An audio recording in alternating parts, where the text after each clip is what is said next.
Hi guys and welcome back. So today I'm going to be showing you how to make a batch of chickpea brownies. Let's begin.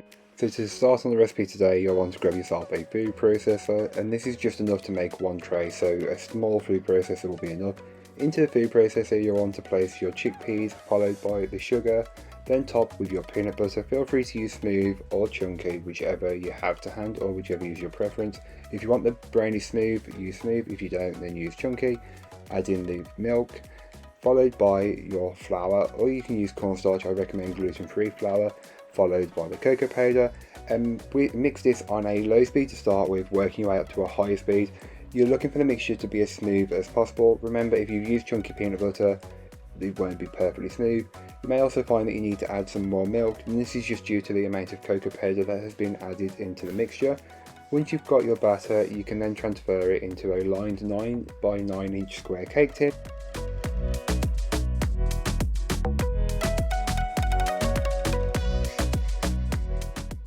So once the batter is in the tin, before you spread and level it out, you'll just want to add in some chocolate chips and just mix those in until they're fully incorporated. Then go ahead and smooth and level out the brownie batter as best as you possibly can.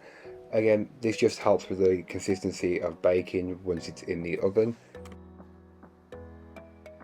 You can then go ahead and finish with some more chocolate chips on top. This is completely optional, but I find who doesn't want more chocolate with a chocolate brownie? And these are gluten-free and vegan, so perfect for almost everybody out there. So once they're baked and have been in the fridge for around 3 hours or more, you can then go ahead and cut them up. These are really easy, and you can cut them into 8 rectangular portions or 9 square portions. It's really up to you. I went with the 9 square portions as this was worked best for me. But again, feel free to slice them up however you'd like. Make sure you're using a sharp knife, and if you can chill these before you cook them, it'll make the job much easier.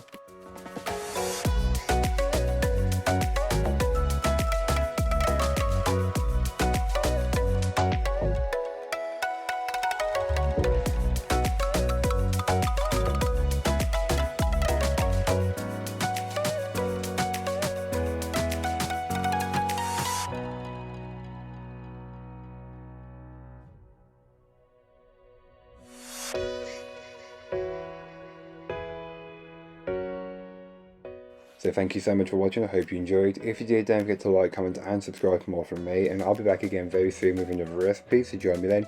In the meanwhile, don't forget to check out the description. There'll be a link to this recipe, a link to my blog, and links to all my social media, so don't forget to go and follow me over on there. But that's all for today. I hope you enjoyed. Bye guys.